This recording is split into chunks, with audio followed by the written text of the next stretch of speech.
Bonsoir à tous, bienvenue à ce flash d'information.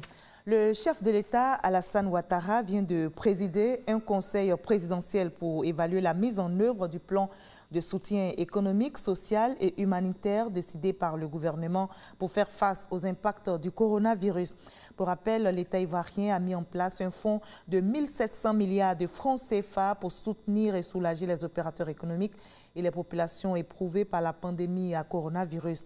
Qu'en est-il donc de la mise en œuvre de ces fonds? L'appui de l'État aux travailleurs, aux filières agricoles affectées par la COVID-19 a été évoqué au cours de cette rencontre. Vous aurez tous les détails dans l'édition de 20h. Le Premier ministre Amadou Gon Coulibaly, en déplacement en France, reste solidaire des populations impactées par la COVID-19. Il vient justement de faire des dons dans la région de Lifou. Il s'agit de vivres et des kits sanitaires. Les dons ont été remis aux populations à la préfecture de Daoukro par le ministre de la Santé, Eugène Aka Awele, et par d'autres membres du gouvernement. Il s'agit donc de les soulager en cette période de Ramadan qui se tient malheureusement en pleine pandémie, comme nous le rapporte Herman Niamien. Les actions de solidarité et de partage du Premier ministre Amadou Gon Coulibaly à l'égard de ses concitoyens se poursuivent. Grandes bénéficiaires cette fois-ci de ces gestes de générosité, les populations de la région de Lifou. 400 sacs de riz, 4000 paquets de sucre, 400 seaux à robinet, 800 gels hydroalcooliques, le tout d'une valeur de plus de 21 millions de francs CFA ont été remis aux populations des 4 départements de la région pour les soutenir dans cette période de crise sanitaire et de jeunes musulmans. C'est le ministre de la Santé et de l'Hygiène publique, Eugène Aka Awele, qui a représenté le Premier ministre à cette cérémonie. Mais l'émissaire d'Amadou Gon Coulibaly n'est pas arrivé seul à Daoukro. Il avait à ses côtés 5 membres du gouvernement. Kobina Kwasi Agumani du ministère de l'Agriculture et du Développement rural, Liramata Bakayoko de la famille, de la femme et de l'enfant, Aimé Zebeyou, chargé des droits de l'homme, Brice Kwasi de l'enseignement technique et de la formation professionnelle, Siaka Ouattara du service civique et Bilé Diemeleou, le directeur général de la RTCI. Je suis donc heureux de parler en premier lieu au nom de son Excellence le Premier ministre Amadou Gon Coulibaly qui vous salue, qui se porte très bien, qui va revenir très bientôt ici en Côte d'Ivoire et qui très bientôt d'ailleurs va parcourir toute la Côte d'Ivoire. Car vous savez pourquoi, mais nous n'en sommes pas encore là.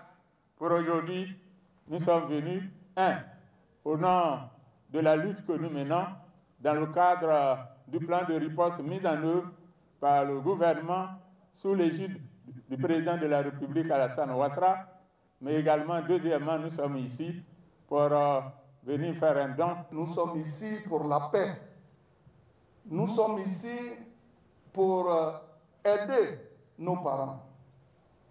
C'est vrai, la maladie n'est pas encore arrivée certainement dans le Ifou, mais nous estimons que le Ifou fait partie de la Côte d'Ivoire.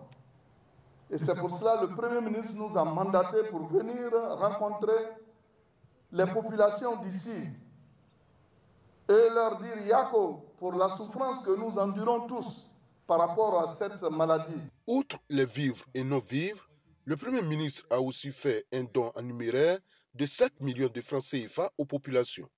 En retour, les bénéficiaires ont assuré à la délégation ministérielle qu'ils seront reconnaissants à leurs bienfaiteurs au moment opportun.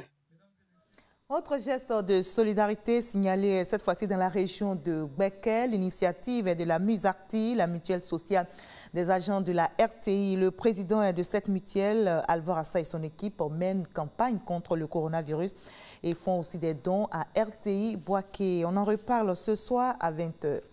Ailleurs dans le monde, on l'a appris aujourd'hui, Washington se retire du traité ciel ouvert qui permet depuis 2002 de surveiller des mouvements militaires des 34 pays signataires.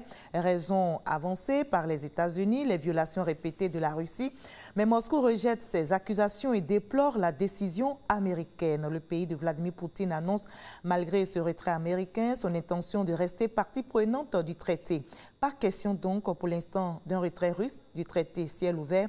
Et cela signifie que les pays européens pourront survoler le territoire russe s'ils en font bien sûr la demande. Un Airbus de la compagnie pakistanaise s'est écrasé à Karachi, dans le sud du Pakistan. L'avion transportait plus de 90 personnes. L'accident a eu lieu sur une zone résidentielle tout près de l'aéroport où il devrait atterrir.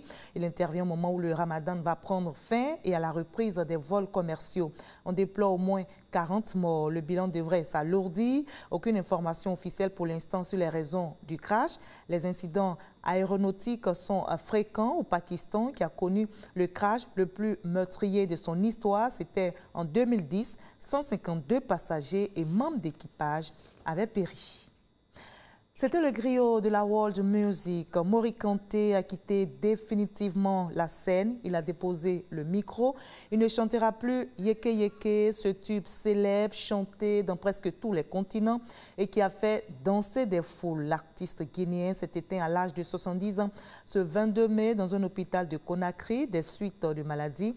L'interprète du tube mondial Yeke Yeke a fait voyager les sonorités mandingues bien au-delà du continent, participant ainsi à l'avènement de la world music.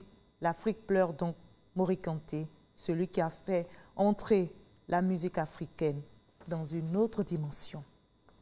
On va se retrouver à 20h pour la grande édition et juste après ce Flash Info, suivez l'info régionale pour avoir toutes les nouvelles de nos régions ici en Côte d'Ivoire. À tout à l'heure.